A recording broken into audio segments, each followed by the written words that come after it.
Hello everyone, Ernest അക്കാഡമിയുടെ പുതിയൊരു വീഡിയോയിലേക്ക് എല്ലാവർക്കും സ്വാഗതം. അപ്പോൾ നമ്മൾ RRB JEയുടെ 2025 നോട്ടിഫിക്കേഷൻ ഒക്ടോബർ മാസം 31 തീയതി ആക്റ്റീവ് ആവുകയാണ്. അപ്പോൾ നമ്മൾ ഈ വീഡിയോയിൽ RRB JEയുടെ 2024 എക്സാം വെച്ച് നമ്മൾ കമ്പയർ ചെയ്ത് നമുക്കിതിൻ്റെ എക്സാം എന്നത്തേക്ക് പ്രതീക്ഷിക്കാം, അതേപോലെ അതിൽ 2024 JEE CBT 1ൻ്റെ കട്ട് ഓഫ് നമ്മൾ നോക്കിയിട്ട് സോൺ വൈസ് കട്ട് ഓഫ് നമ്മൾ നോക്കി, സേഫ് സ്കോർ എത്രയാണ്, നമ്മൾ എത്ര മാർക്ക് സ്കോർ ചെയ്യണം നമ്മൾ CBT 1 ക്ലിയർ ചെയ്യാനായിട്ട് തുടങ്ങി, അതേപോലെ എക്സാം സ്റ്റേജസ്, എക്സാം പാറ്റേൺ, അങ്ങനെ തുടങ്ങിയ കാര്യങ്ങളാണ് നമ്മൾ ഈ വീഡിയോയിൽ ഡിസ്കസ് ചെയ്യുന്നത്. അപ്പോൾ നമുക്ക് വീഡിയോയിലേക്ക് പോകാം.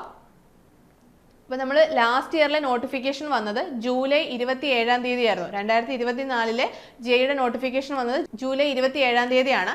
അതിൻ്റെ എക്സാം കണ്ടക്ട് ചെയ്തത് ഡിസംബർ മാസം 6 തീയതി മുതൽ 13 തീയതി വരെയാണ്.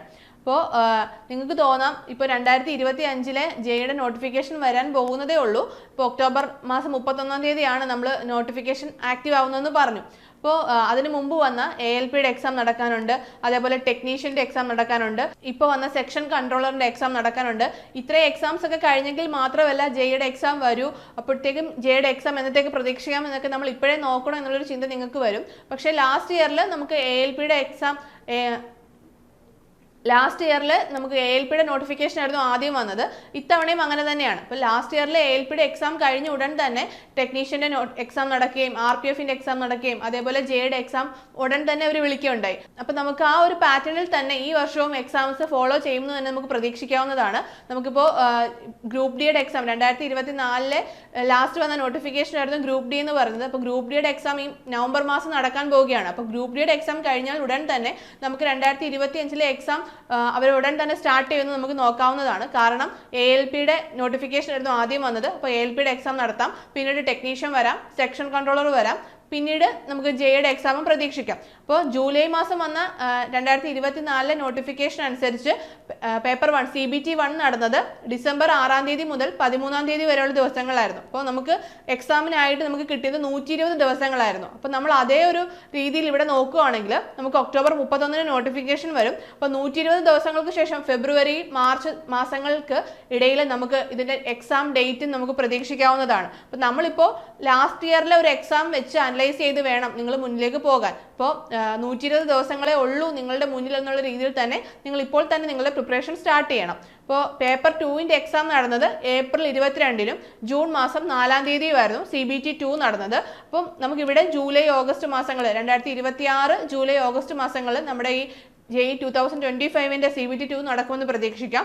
അപ്പോൾ CBT 2ൻ്റെ 2024 റിസൾട്ട് ഓൾറെഡി വന്നു കഴിഞ്ഞു.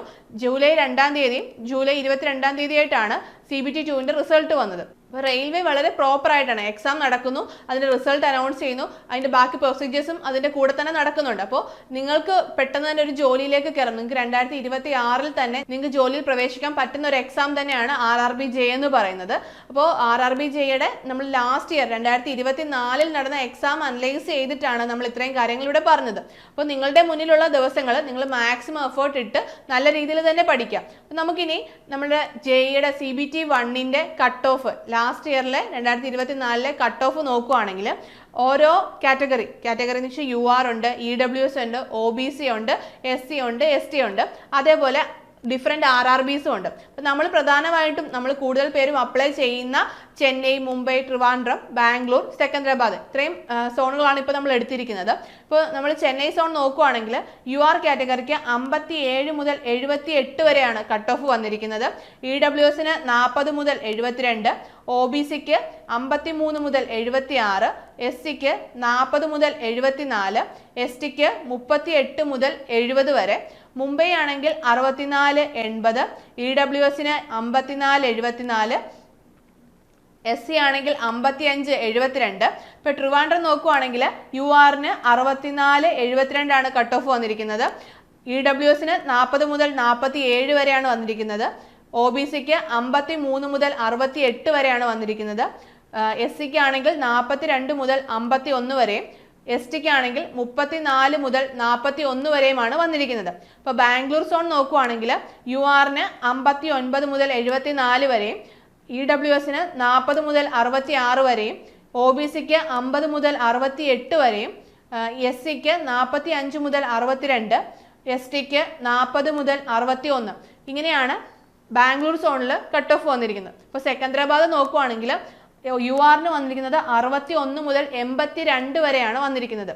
ഇപ്പോൾ EWS ആണെങ്കിൽ 47 തൊട്ട് 75, SC ആണെങ്കിൽ 50 മുതൽ 73. ഇങ്ങനെയാണ് കട്ട് ഓഫ് വന്നിരിക്കുന്നത്. അപ്പോൾ നമ്മൾ ഇത് വെച്ച് നോക്കുവാണെങ്കിൽ നമ്മളുടെ ഒരു സേഫ് സ്കോർ, നമ്മൾ ഓരോ കാറ്റഗറിക്കും എത്ര മാർക്ക് കൂടുതൽ മേടിച്ചാൽ നമ്മൾ സേഫായി നമ്മൾ CBT 1 ക്ലിയർ ആകും എന്നുള്ളൊരു ഇത് നോക്കാം. നമുക്ക് UR കാറ്റഗറി ആണ് നിങ്ങളെങ്കിൽ നിങ്ങൾക്ക് 77+ ഉണ്ടെങ്കിൽ മാത്രമേ നിങ്ങൾ സേഫ് സോണിലാണെന്ന് പറയാൻ സാധിക്കുകയുള്ളൂ. അപ്പം 77+ മാർക്ക് നിങ്ങൾ സ്കോർ ചെയ്യുകയാണെങ്കിൽ നിങ്ങൾ ഉറപ്പായും CBT 1 ക്ലിയർ ചെയ്യുകയും CBT 2ലേക്ക് പോവുകയും ചെയ്യും. നമ്മൾ ലാസ്റ്റ് ഇയറിലെ കട്ട് ഓഫ് വെച്ച് നോക്കുവാണെങ്കിൽ EWS ആണെങ്കിൽ 67+ വേണം, OBC ആണെങ്കിൽ 74+, SC ആണെങ്കിൽ 67+, ST ആണെങ്കിൽ 63+. നമ്മൾ ഡിഫറെൻറ്റ് സോണുകൾ അനലൈസ് ചെയ്തിട്ടാണ് നമ്മൾ ഈ മാർക്ക് പറയുന്നത്. അപ്പോൾ UR കാറ്റഗറി ആണെന്നുണ്ടെങ്കിൽ 77 മാർക്കിൽ കൂടുതൽ നിങ്ങൾ CBT 1ന് സ്കോർ ചെയ്തെങ്കിൽ മാത്രമേ നിങ്ങൾക്ക് CBT 2 എഴുതാൻ സാധിക്കുകയുള്ളൂ. അപ്പം നിങ്ങൾക്ക് നോൺ ടെക്നിക്കൽ പാർട്ടാണ് CBT 1ൽ വരുന്നത്. അപ്പോൾ ആ CBT 1 നല്ല സീരിയസ് ആയിട്ട് തന്നെ നിങ്ങൾ പഠിക്കുക. ഇപ്പോൾ ആ CBT 1ന് നിങ്ങൾ പഠിക്കുന്നത് നിങ്ങൾക്ക് CBT 2നും പ്രയോജനപ്പെടും. CBT 2ലും നോൺ ടെക്നിക്കൽ പാർട്ടും ഉണ്ട്, ടെക്നിക്കൽ പാർട്ടും ഉണ്ട്. അപ്പോൾ നിങ്ങൾ നോൺ ടെക്നിക്കൽ പാർട്ട് പഠിക്കുന്നത് നിങ്ങൾക്ക് CBT 2നും യൂസ്ഫുൾ ആവും. നിങ്ങൾക്ക് ഓൾറെഡി അറിയാവുന്ന കാര്യങ്ങളാണ്. നമ്മുടെ പ്രോസസ്സ് ഇതിൻ്റെ ഒരു സെലക്ഷൻ പ്രോസസ്സ് എന്ന് പറയുന്നത് CBT 1 എക്സാം ഉണ്ട്, നെക്സ്റ്റ് അത് ക്ലിയർ ചെയ്യുന്നവർക്ക് നെക്സ്റ്റ് CBT 2, പിന്നീട് ഡോക്യുമെന്റ് വെരിഫിക്കേഷൻ, പിന്നെ മെഡിക്കൽ എക്സാമിനേഷൻ. ഇങ്ങനെയാണ് ഇതിൻ്റെ ഒരു സെലക്ഷൻ പ്രൊസീജിയർ പോകുന്നത്.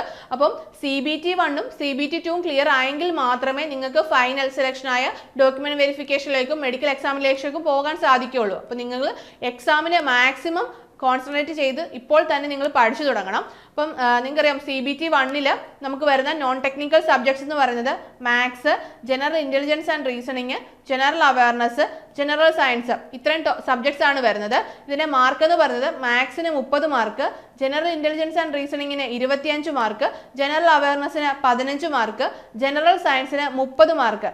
അങ്ങനെ ടോട്ടൽ 100 മാർക്കിൻ്റെ 100 ക്വസ്റ്റ്യൻ ആണ് ഉണ്ടാവുക. ടൈം എന്ന് പറയുന്നത് 90 മിനിറ്റ് ആണ്. നമ്മൾ CBT 2 നോക്കുവാണെങ്കിൽ അവിടെയും നോൺ ടെക്നിക്കൽ സബ്ജക്ട്സ് വരുന്നുണ്ട്. ജനറൽ അവയർനെസ് ഉണ്ട് 15 mark, physics and chemistry 15 mark, basics of computer and application 10 mark, basics of environment and pollution control 10 mark, technical എബിലിറ്റീസിന് 100 മാർക്കിന്റെ ക്വസ്റ്റ്യൻസ് ആണ് അവിടെ ഉണ്ടാവുക. ടോട്ടൽ 150 ക്വസ്റ്റ്യൻസ്, 150 മാർക്കിന്റെ എക്സാം ആണ് നടക്കുക. ടൈം എന്ന് പറയുന്നത് 120 മിനിറ്റ് ആയിരിക്കും. ഇങ്ങനെയാണ് CBT 1ന്റെയും CBT 2ന്റെയും ഒരു എക്സാം പാറ്റേൺ എന്ന് പറയുന്നത്. അപ്പോൾ CBT 1നും CBT 2നും ഈക്വൽ ഇമ്പോർട്ടൻസ് കൊടുത്തുകൊണ്ട് തന്നെ വേണം നിങ്ങളുടെ പ്രിപ്പറേഷൻസ് മുന്നോട്ട് കൊണ്ടുപോകാൻ. കാരണം CBT 1 മാത്രം ഫോക്കസ് ചെയ്ത് കഴിഞ്ഞാൽ CBT 1 ക്ലിയർ ചെയ്ത ഉടൻ തന്നെ നിങ്ങൾക്ക് CBT 2ന്റെ ഒരു മാസത്തെ ഗ്യാപ്പിൽ CBT 2ന്റെ എക്സാം ഒരു അനൗൺസ് ചെയ്യും. അപ്പോൾ നിങ്ങൾക്ക് അത്രയും വാസ്റ്റ് ആയിട്ടുള്ള ടെക്നിക്കൽ സിലബസ് കവർ ചെയ്യാൻ നിങ്ങൾക്ക് ഒരു മാസത്തെ ടൈം കൊണ്ട് സാധിക്കില്ല. അതുകൊണ്ട് തന്നെ നിങ്ങൾ ഇപ്പോൾ പ്രിപ്പറേഷൻ തുടങ്ങുമ്പോൾ തന്നെ രണ്ടിനും ഈക്വൽ ആയിട്ട് ടൈം ഡിവൈഡ് ചെയ്ത് നോൺ ടെക്നിക്കൽ സബ്ജക്ട്സിനും ടെക്നിക്കൽ സബ്ജക്ട്സിനും ഈക്വൽ ഇമ്പോർട്ടൻസ് കൊടുത്തുകൊണ്ട് തന്നെ നിങ്ങൾ മുന്നോട്ട് പോവുക. അപ്പോൾ നോൺ ടെക്നിക്കൽ കുറച്ച് പാടായിട്ടുള്ളവർ കൂടുതൽ സമയം നോൺ ടെക്നിക്കൽ സബ്ജക്ട്സിനായിട്ട് മാറ്റി വെക്കുക. കാരണം CBT 1 ക്ലിയർ ആയെങ്കിൽ മാത്രമേ നമ്മൾ CBT 2ലേക്ക് പോവുകയുള്ളൂ. അപ്പോൾ നോൺ ടെക്നിക്കൽ സബ്ജക്ട്സിനും ഇമ്പോർട്ടൻസ് കൊടുക്കണം. അപ്പോൾ നിങ്ങൾ മാക്സിമം എഫേർട്ട് ഇട്ട് മാക്സിമം ക്വസ്റ്റ്യൻസ് ഒക്കെ വർക്കൗട്ട് ചെയ്ത് ഇപ്പം 2024 ക്വസ്റ്റ്യൻസ് നിങ്ങളുടെ മുന്നിലുണ്ട്. 2018 ഇതിന് മുമ്പ് നടന്നത്. അപ്പോൾ 2018 ക്വസ്റ്റ്യൻസ് ഉണ്ട്. അപ്പോൾ മാക്സിമം നമ്പർ ഓഫ് ക്വസ്റ്റ്യൻസ് നിങ്ങൾ വർക്കൗട്ട് ചെയ്യുക. എക്സാം പാറ്റേൺ നല്ല രീതിയിൽ മനസ്സിലാക്കുക. ഏതൊക്കെ ഏരിയയിൽ നിന്നാണ് ക്വസ്റ്റ്യൻസ് വരുന്നതെന്ന് മനസ്സിലാക്കി നല്ല രീതിയിൽ നിങ്ങളുടെ പ്രിപ്പറേഷൻ മുന്നോട്ട് കൊണ്ടുപോവുകയാണെങ്കിൽ 2025 JEE നിങ്ങൾക്ക് ഈസി ആയിട്ട് ക്രാക്ക് ചെയ്യാൻ സാധിക്കും. ഇപ്പോൾ 2570 വേക്കൻസീസേ ഉള്ളൂ, ലാസ്റ്റ് ഇയറിനേക്കാൾ വേക്കൻസി കുറവാണ്, ഇനി ഞാൻ പഠിക്കുന്നില്ല എന്ന് കരുതിയിരിക്കുന്നവർ നിങ്ങൾ കാണിക്കുന്നത് മണ്ടത്തരമാണെന്നേ പറയത്തുള്ളൂ. കാരണം നിങ്ങൾക്ക് ഒരുപാട് വേക്കൻസിയുടെ നമ്പറിന്റെ ആവശ്യമില്ല. നിങ്ങൾക്ക് വേണ്ടത് ഒരു നമ്പർ ഓഫ് വേക്കൻസിയാണ്. നിങ്ങൾക്ക് ആ ഒറ്റ വേക്കൻസിയിലാണ് നിങ്ങൾ ജോലിയിൽ പ്രവേശിക്കുന്നത്. അപ്പോൾ ആ ഒരു വേക്കൻസി ഫിൽ ചെയ്യാനായിട്ട് നിങ്ങൾ മാക്സിമം എഫേർട്ട് ഇട്ട് നിങ്ങൾ നല്ല രീതിയിൽ പഠിക്കുകയാണെങ്കിൽ നിങ്ങൾക്ക് എന്തായാലും ആ ഒരു പോസ്റ്റ് നിങ്ങൾക്ക് സ്വന്തമാക്കാൻ സാധിക്കും. അപ്പം വേക്കൻസിയുടെ എണ്ണം നോക്കാതെ നിങ്ങൾ മാക്സിമം എഫേർട്ട് ഇടുക. നിങ്ങൾക്ക് ചെയ്യാൻ പറ്റുന്നത് നിങ്ങൾ ചെയ്യുക. അപ്പം എന്തായാലും അതിനൊരു ഫൈനൽ റിസൾട്ട് ഉണ്ടാവുക തന്നെ ചെയ്യും. അപ്പം നമുക്കറിയാം ഇപ്പോൾ ബിഗിനേഴ്സ് ആയിട്ട് ആദ്യമായിട്ട് JEE പഠിക്കുന്നവരുണ്ടാവും. അപ്പോൾ അവർക്ക് 120 ദിവസം കൊണ്ട് ഇത് എങ്ങനെ പഠിച്ചെടുക്കാം എന്നൊക്കെയുള്ള ഒരു കൺഫ്യൂഷൻ ഉണ്ടാവും. അപ്പോൾ നിങ്ങൾ ബേസിക്സ് തൊട്ട് നിങ്ങൾ സ്റ്റാർട്ട് ചെയ്യണം. അപ്പം 2024 JEE എഴുതിയവരെ സംബന്ധിച്ചാണെങ്കിൽ നിങ്ങൾക്ക് കുറച്ച് ക്വസ്റ്റ്യൻസ് വർക്കൗട്ട് ചെയ്യുക. ഇപ്പം കുറച്ച് പാടായിട്ടുള്ള പോർഷൻസ് മാത്രം ഒന്ന് റിവൈസ് ചെയ്താൽ മതിയാവും. പക്ഷേ ബിഗിനർ ആയിട്ടുള്ളവരെ സംബന്ധിച്ച് നിങ്ങൾ ബേസിക്സ് തൊട്ട് നിങ്ങൾ തുടങ്ങണം. ഇപ്പോൾ നോൺ ടെക്നിക്കൽ ഒട്ടും അറിയാത്ത ഒരാളാണെങ്കിൽ നമ്മുടെ സ്കൂൾ ടെക്സ്റ്റുകളൊക്കെ വായിച്ച് നോക്കി നിങ്ങളുടെ ബേസ് സെറ്റാണ്. എന്നിട്ട് നിങ്ങളുടെ സബ്ജക്ട്സുകളൊക്കെ നല്ല സ്ട്രോങ് ആക്കുക.